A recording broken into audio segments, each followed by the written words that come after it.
Hello my wasabis, this is Jirbie from Couchwasabi. So for today's video, it's gonna be our kitty Q&A. And this is Jinju. Hello.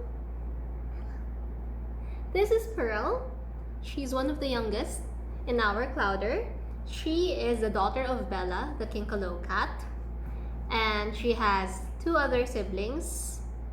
That's Fluffy and Ella, and they're currently playing around here in the room. So if you hear some noises, it's them. In today's video, I'm going to be answering all the kitty FAQs that I've been receiving on my social media. So if you want to learn about me and about my cats, then please keep on watching.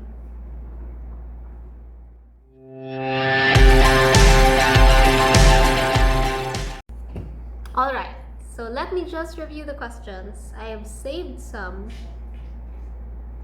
on my IG. If you guys didn't know, my cats actually have their own Instagram account, and that's @Tutti and Friends. So all our 50 plus rescues are shown there. Some are shown more often than the others, but that's okay. One of the common questions that I get from you guys is if they get along. All those 50 cats, do they get along? To be honest, they are situated in different houses. They are actually currently in 3 different houses and in different rooms as well. So we group together cats that were rescued at like almost the same time, or those that were adopted at almost the same time. And so they are grouped differently. So group A cats aren't really familiar of group B cats. Sometimes they've never met each other, so they don't really get along.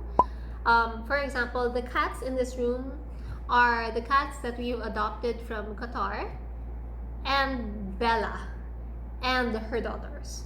So the other house would have like our other cats, for example, like our first rescue and our rescues from the early days.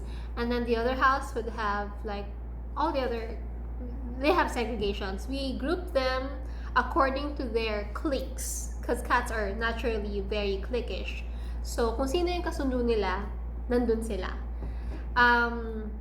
Another question that I normally get is, how do we feed them? Because it's always a very mind-boggling question, especially to my friends and to my family and to my relatives. How do you manage to feed all 50 plus cats?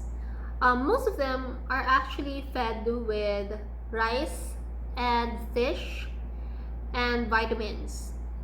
And some of them, as much as I want to like give them a single like recipe, a uniformed set of food, kasi mas tipid yun, it's not really possible because some of them would have different needs. For example, we have this cat. He is cute, his name is Cute, and he has this condition na parang nagre-regurgite siya, meaning every time he swallows food, he throws up, nilalabas niya. So we can't really feed him solid food, we can't really feed him rice, we can't really feed him hard food, and even like regular wet food from the can. We can't really feed him that. He has a very special need na dapat mashed and parang gerber yung texture, parang baby food. So with him, I buy this food from Be The Best, and so far, this is the only food na kaya niya talagang kainin without regurgitating. Sometimes he still regurgitates, but it's so much better than when he is eating kibbles or solid food or even rice. So we spend about 1,000 pesos a month for him, for his food. And since transitioning him to Be The Best food, mas tumaba na siya, nag-gain na siya ng weight. So it's a good sign for us to see him gain weight because at least na-absorb na yung nutrients from Be The Best. Another cat na merong special need is Tutti. Tutti is one of our earlier rescues. I got him probably 4 years ago, and that was February, I remember. We got him na parang, I think he was already 2 years old or something. Hindi na siya ganun kabata, or magto 2 years old, 1 year and a half or something. We adopted him kasi his previous owner was about to move to a condo na hindi nag-a-allow ng pets. So, we adopted Tuti. Tuti is actually our first pedigreed cat. So, before Tuti, lahat sila, we've rescued a lot of puspins. And Tuti is our biggest cat as well. So, he is very, very malaman.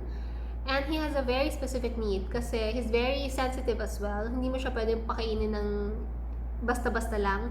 So, there's this time when we changed his food, he had this very severe allergic reaction na naglagas siya ng buhok talaga, as in super nakakalbo siya. And we had him tested, his skin test, even blood test. He turned out normal. So, the vet told us na it's food allergy. So, we tried to transition him and discovered this brand, Real Nature.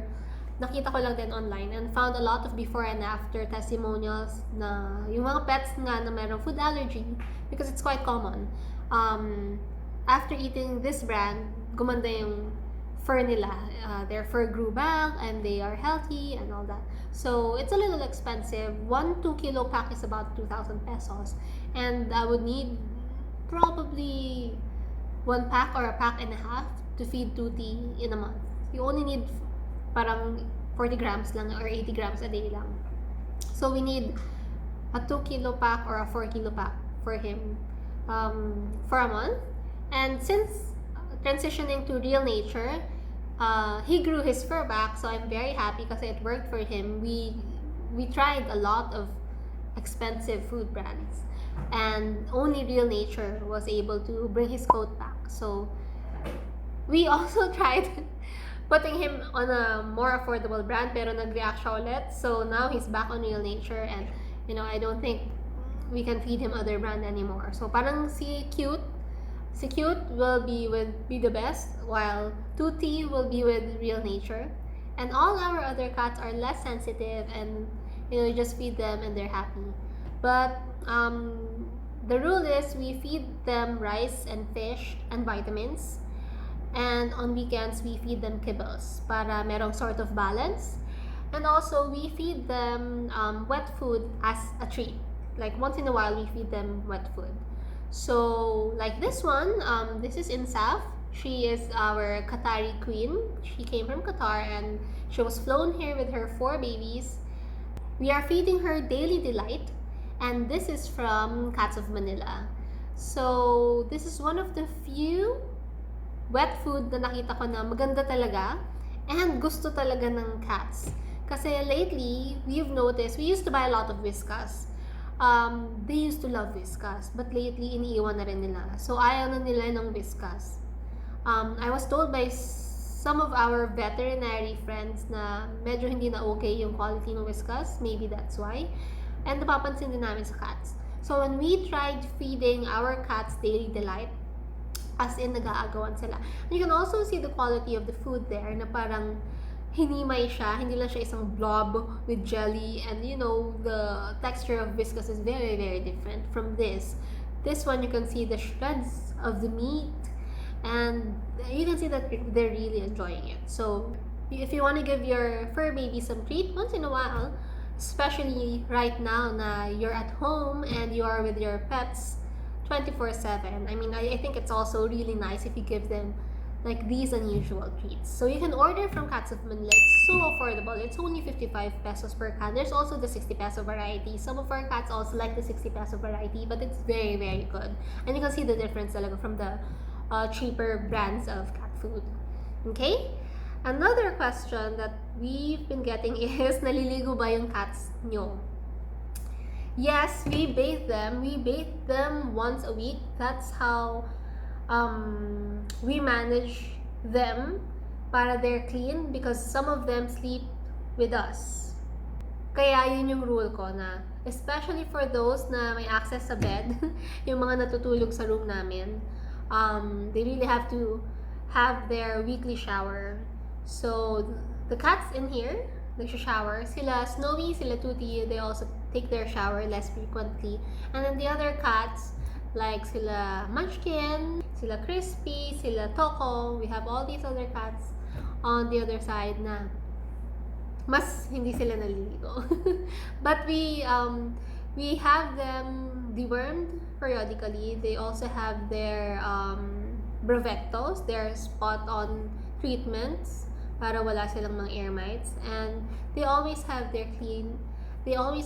ears cleaned, and they're all very well maintained. So they're all very clean, well maintained, and pag may sakit sila, as much as possible, we have them checked talaga sa vet. Because especially if it's something that's new to us, na hindi namin alam ng, I mean, you know, like sometimes dahil sa dami ng cat, alam na namin how to do simple troubleshooting. But like in cases na kailangan talaga ng professional medical attention, we really take them to the vet. We don't scrimp on them. So like one of my tip also to rescuers or pet owners, be sure that you also have the capability to bring your pets to the vet. Kasi kinuha niyo yung responsibilidad na yan. I mean, you know, you've taken that responsibility to care for them, to tend for them. Just be responsible to, you know, save some money if there's an emergency. I understand naman na sometimes it's not always the case, and para lang ganon, na parang it also feels bad na parang sometimes if you can't take them to the vet. And we've had like pets na I really felt bad kasi parang sayang sana we took them to the vet earlier, ganyan. Next question, nalungkot ako dun. Because I remember the Coco. Next question. Do you really use Caticorn pets on your pets? Yes, I do. I do use Caticorn pets on them. In fact, every time I formulate a new product for our Caticorn pets, if you do not know Caticorn Pets is our brand targeted for pet care. This is a pet care brand that focuses on the needs of cats, but they're also okay for dogs. Kasi most other pet brands out there currently in the market are targeted for dogs. And the cat owners would just have to content themselves with what's available for dogs. So now I wanted to answer to that need. We want to attend to cat owners and have a brand that's cat-centric or feline-centric. So when you read our label, it says there that it's totally safe for cats, and every formulation is actually created to put your cat's welfare in mind. So we don't really put essential oils there because essential oils aren't good for cats. As much as I want to use my oils with them because I am a certified aromatherapist, I don't, because it's not safe for them. So all of our Caticorn Pets products are totally 100% safe for cats. They are formulated with your cats in mind. And since they are safe for your pets, for your cats, they're totally safe for your dogs.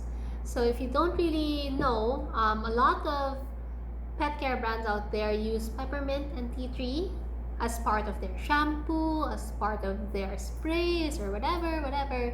And just remember, peppermint and tea tree are two very, very dangerous ingredients for your cats.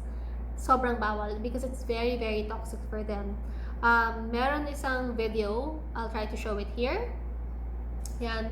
There's this cat na nagkaroon ng seizures, nagdevelop ng seizures because the cat was exposed to tea tree oil, and tea tree is very, very toxic to them. Not just tea tree, all essential oils are actually very toxic to them.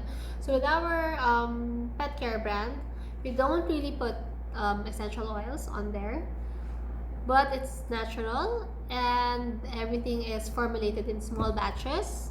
Kaya wala siyang preservatives, wala siyang unwanted fillers and binders. It's meant to be used kaagad so that everything is maintained as fresh as possible. So I'm very, very happy because we've gotten a lot of feedback. We've started this brand last year, noong June. It was launched during MeowCon of last year, and we've had a lot of great feedback, especially with our chill pill spray. That's one of our best sellers. And our paw balm, it's one of our best sellers talaga. Also our ear flush, because it's 100% natural. Medyo may amoy siya because it's apple cider based, but it's very, very effective and very, very natural. No harmful pesticides in there, no harmful chemicals or ingredients in there that would give your cats seizures. So, I'm very, very proud of our Danti Court Pets brand. And sila talaga yung guinea pig. Sila talaga yung tester bago pa yan i-launch sa market. Okay, next question. How many cats do you have right now? Okay, I've honestly lost count. They are about 50 plus. Yung last count namin, 50 plus na sila. Pero hindi ko alam kung ilan na talaga sila ngayon. Maybe I should count again. Because may dumagtag na 3, anak ni Bella. And then we also rescued, our latest rescue is Aimee. We got her during quarantine na sa Marcos Highway. Kaya we named her Aimee. But some of them also, sometimes we rescue and then we have them adopted. So sometimes we foster lang some of them, tapos pinapa-adopt din namin sila. The thing is, if the cat, pag nahawakan ko na yung cat, or parang if naalagaan ko na yung cat, ayoko na siyang ipa-adopt. So, there are times na I try not to be as close to some other cats para din makontrol yung population nila. And just to note, all of them are spayed and neutered. Like, we are very strict with that. Lahat sila talaga kapon na. You always take them either to Mace or to vets on the block. So these 2 vets have the most affordable spay and neuter rates. It's only 500 pesos. Sometimes pa it's free. So yun, we take them all there. We have them spayed and neutered para hindi sila dumami. Sometimes nalalampasan kami, like what happened to Snowy and Crispy, anak nila si Munchkin and si Lily. And eto, si Bella and her daughters. But most of them are all fixed already. We cannot afford to have them multiplying every month. It's hard, especially if you don't fix them. Nagmamark sila, and the men are aggressive. The women are noisy. I cannot afford that. And it's so hard to maintain kapag ganon. So when you have them spayed or neutered, mas chill sila, mas hindi sila magulo, mas hindi sila nagmamark, and it's just happier for the owners, especially the rescuers. Next question, how do you manage all 55 cats? Well, we have been rescuing since 2013, I think. So it's been 7 years. And as you go along, you learn to dance with the music. That's my tip for you. But you can also get help from products like this. So we buy this. It's from Comfort Zone.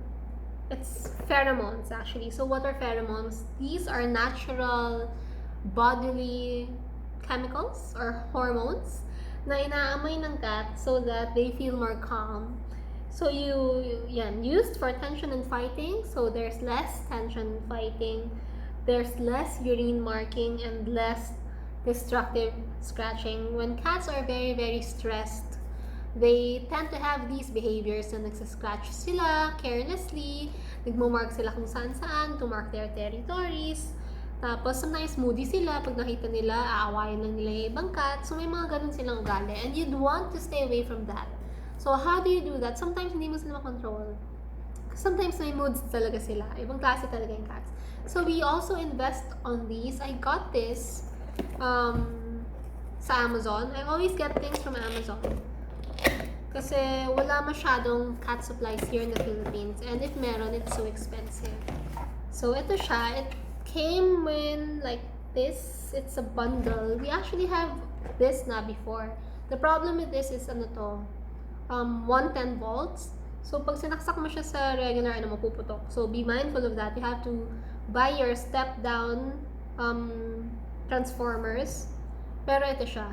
So this one can last you about, I think, 2 months. 1 month, it says here. 1 month lang. And then if you have a bigger house, like malaki yung square meter, kailangan talaga multiple siya. That's why I got this. Kasi marami silang rooms. So para tigi isang room sila. Kaya lang, kung wala kang 110 na saksakan, bibili ka talaga ng isang step down converter. Yan. This is the new one. The old one, yung pabilog, meron din kami nun. It's still working. So you can also buy yung refills lang. But since now na nasa iba-ibang rooms na sila, binili namin to para marami na silang magamit all at the same time. And this is very, very useful. They say it's not effective for other cats, they say. But in our experience, in our cats, they're very effective. Kaya bumili ako ulit. Tingnan nyo na lang. But so far, this has been very helpful for me. And there are also other cat rescuers who can attest na this brand is very, very helpful. So this is from Comfort Zone, Pheromone Technology. There's also another brand, alam ko. This is a cheaper one. But I think it's just the same. The purpose is just the same. The color scheme is also the same, so you can just find it on Amazon. Another question I get is, how do you manage your allergies? How do you manage your cats if you have allergies? If you guys don't know, well, I actually have allergic rhinitis. I get reactions from my cats. But still, I manage to have them around. Kasi if gusto mo, may paraan. Kung ayaw mo, may dahilan. That's a real saying. And with that, I normally have to have my masks with me. In fact, natutulog ako na naka-face mask. So, bago pa talaga nag-start yung tal eruption, bago pa talaga nag-COVID, I've been wearing and buying face masks. That's why I know how much it was before it ballooned up to what? 900 pesos a box. It was just 72 pesos a box before. And I used to use that a lot kasi nga I have to have my mask whenever I'm sleeping. Kasi pag natutulog ako, hindi ko alam kung sino sa kanila yung pumupunta sa akin. And so it will give me reactions like wheezing sound, mahihirapan ako huminga, ganun. So I have learned to wear masks ng madalas. Kaya hindi na ako masyado nag-adjust nung nangyari yung tal eruption, nung nangyari yung COVID. Some people nanibago from wearing masks. Ako sanay na ako dyan kasi I honestly wear masks every night when I'm sleeping. And you know, it's a fun fact na hindi alam ng mga tao, but now you know, and now some of my friends know. Especially recently, I bought these reusable masks from Mori Notes. And here's how it looks like. Ayan. So it's actually very, very nicely sewn and nicely made. Ganyan siya. Meron siyang free pocket here that you can still insert filters or whatever for extra protection. And this is made na 3-ply, so it's really very thick. Tapos sakto siya, hindi siya tinipid sa material. Because some other reusable masks that I've seen being sold in the market, medyo masyado siyang maliit. And every time you speak, wala na, kita na yung ilong mo. And ayoko yun. Kaya I'm very picky with my mask. And when I found this from Mori Notes, you know, sakto siya. Ayan. Hello, hello, hello, hello, hello. Hindi siya gumagalaw talaga. So it stays on your face where it is needed. As you can see, even if I'm speaking, even if madaldal na ako, and even if I'm holding my class, for example, hindi siya gagalaw. It just stays there. You're protected. Aside from that, you can actually adjust the ear hooks. So ito, in-adjust ko na to para snug fit siya sa akin. And this one, I've adjusted na para kay Chris. This is a little bigger than this. So it comes in sizes. Meron siyang adult size, meron siyang kiddie size. And yun, this is only 95 pesos. So super tipid siya versus using disposable surgical mask na masyado ng mahal ngayon. So I invested in a lot of these. Plus it comes in cute patterns. See? It's so pretty. Ganda niyan. Aside from that, these are actually machine wash ready. So I've seen other reusable surgical masks brands out there na locally made din, pero hindi siya machine wash ready, meaning you have to hand wash them lang, or parang basta there's something about it na hindi mo raw pwedeng i-machine wash. But these are canvas types. Meron din silang denim. Mori Notes has denim. You can just throw them in the washing machine and, you know, just include it in your wash. Very convenient, very affordable. It's only 95 pesos and it's very well made. This is 3-ply. Yung iba kasi 2-ply lang, nakita ko na. I've done my research, I've done my canvassing. And among all the other brands that I've seen, ito talaga yung pinakasulit. Yung iba naman may maliit lang na butas dito just to insert the filter. Then it's so hard to insert the filter. But this is so convenient kasi meron siyang wide, you know, flaps here, wide pockets here that you can easily slide in the filter. Tapos, if gusto mo siyang dagdagan ng filter, nakakita na rin ako ng supplier sa Shopee na it's activated charcoal, particulate 2.5, something like that, yung filtration niya. So, if you put that in there, grabe, sobrang COVID ready ka na. Joke. Sobrang protected ka na. And this is enough for you when you plan to use this outside, running your errands, or as we prepare for the new normal. I think this is one of the essentials talaga. Next question, how do you handle cats with urinary problems? Actually, isa siya sa common, I guess, sickness ng cats. Especially when you feed them a lot of kibbles. Before, we used to feed our rescues exclusively ng kibbles because one, it's very, very convenient. Two, mas hindi maamoy yung poops nila. So, even if we've fed them like expensive kibbles, we used to feed them Origin and all these expensive brands. But our first rescue, si Pepper, he still suffered from kidney stones, through vites and all that. And he has had multiple surgeries because of that. And because of that, nga, na parang we realized, kahit pala mahal yung kibbles mo, it's not enough. So since then, since na-pa-surgery na namin siya ng multiple times, labas-pasok siya sa vet, it was very expensive for us. It was very costly, especially with the time and the money spent. Pabalik-balik sa vet, yung effort, yung worry.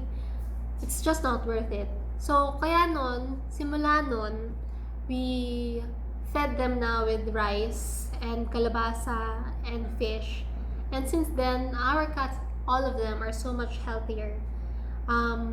And yes, like I've said earlier, some of them would have to have their special diet, special food because of their like specific need. But most of them, they are just fed with rice, fish, and kalabasa. And then from time to time, on weekends, we feed them kibbles. And from time to time, we give them wet food as their treat. But one thing that's like very important that I realized is that we invested in a lot of these water fountains. So, ito yung specific water fountain na gusto namin, and we bought like a lot of this model, probably 4 units of this so far, and then meron kami yung maliit na version din nito. And all their rooms, we really put this water fountain, this specific brand that we buy, kasi it's stainless steel, so there's less like bacteria growing in or something, versus yung plastic, parang mas slippery and malumot kasi siya. So, kaya namin binibili yung water fountain na to, this specific brand. We also import everything from Amazon.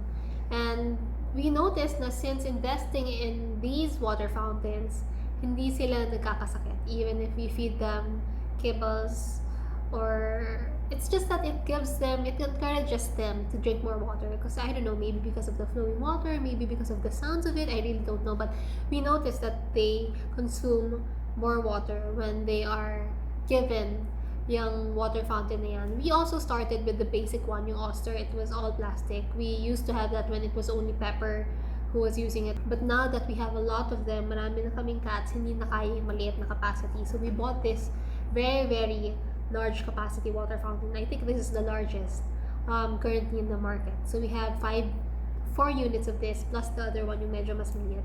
We have 5 of these stainless steel water fountain, and these are all 110 volts. So medyo masakit siya talaga sa bulsa kasi magkano rin ang isang step-down converter.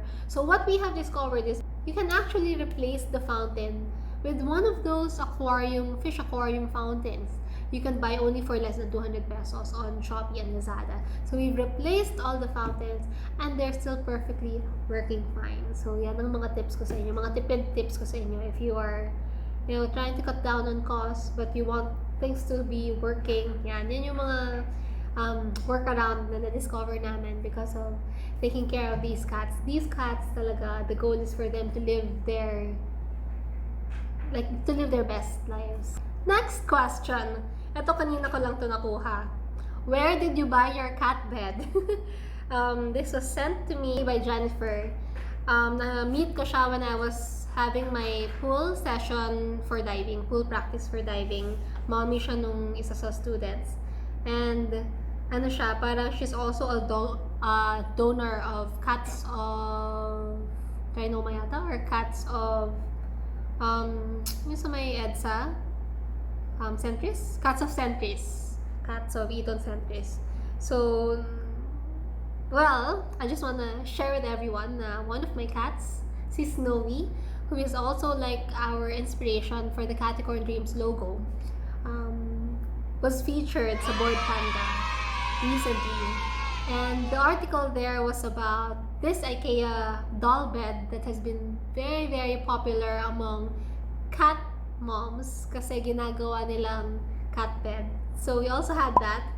Our cats talaga are very, very spoiled. Sila na talaga yung pinaka-vice ko. And as much as possible, I really want to give them everything, the best of everything, the most of everything, so they live their most comfortable lives, their best lifetime. So yeah, the article was that, and Snowy was featured twice. Siya yung number 12 and number 21. I think we've also had snaps of Tuti on the bed, but I don't know ba't hindi napili si Tuti. It was only Snowy and twice pa siyang napili. This was about 700 pesos. So, kung saan ko nakuha, I had my sister hand carry this from Singapore IKEA. Kasi doon siya meron. When I was in Korea, hinanap namin siya talaga. Wala, it's not available in Korea's IKEA. Buti na lang meron siya sa Singapore. My sister got this probably 4 years ago nung pumunta siya sa Singapore, and I asked her to please check out IKEA. Tapos meron doon, so nagpabili ako ng isa. It was only about 700 pesos. Not bad, it's affordable. I think there are people who is making it locally. Meron ako nakita before, and it's a lot cheaper, of course, if you can make it here. But hindi naman kasi ako marunong magkarpentero, so it's more convenient for me to just buy it. And ayun, just really nice to have your son or your anak. It's just really nice to have your anak being featured in an international website. But Snowy is not the only cat from our Clouder who's been featured. We have also Pepper and Yuna, who was featured years back sa GMA. I'll show the clip here. Ang 4 na alagang pusa ni Jirbie at boyfriend na si Chris na nag-go-see ngayong araw, sinagip mula sa iba't ibang trahedya. Ang una nilang alaga, natagpuan nilang nakasiksik sa isang kanal. Ang dalawa namang alagang ito, sinagip nila sa C5 matapos masagasaan ng truck ang ina. At si Hyuna, nakita raw sugatan ng kanilang kasambahay sa kalsada. Malayong malayo sa modeles niyang forma ngayon. People look at cats na parang walang kwenta. Filipinos normally look at dogs na, kasi ang aso nakakapagbanday sa bahay, man's best friend, and all that. Ang tingin nila sa pusa sa gabal. Ayon sa cat. Ayan, so those were our early years of rescuing, and Yuna was part of the cat modeling thing. We also had Coco. Coco was one of the finalists last year sa Vigor and Sage contest, but sadly, he didn't win and he passed away. So Coco was one of the biggest, I guess, trauma for him. Not trauma, but I really felt bad when Coco passed away. That was really very, I mean, even up to now, I still remember him, and I'm still very, very much filled with regrets and sadness whenever I think of him. I just wish talaga na, I just wish we'd meet again someday, like someday, or in our next life, or whatever. Or someday, if, maging pusa ako, I hope that someone will take care of me the way I took care of my cats. Yun lang ang wish ko. Hey guys! So, I guess that's all for today. And before we end this video, I want you guys to meet Fluffy. Ay, takot siya sa tao. Ito yung anak ni Bella, nakamukha ni Munchkin. Fluffy. And medyo takot siya. As compared to Jinju or Pearl kanina. Tumalo na siya. Here's Jinju. Jinju! They're playing. So anyway guys, I hope you've enjoyed this video. If you have any other questions about cats or taking care of cats or rescuing cats, don't forget to shoot them down below through the comments or drop a message through my social media account. My Instagram is @JN85 or follow my cat's Instagram account @TutiandFriends. And I hope to see you in my next videos. Bye! Mm-hmm.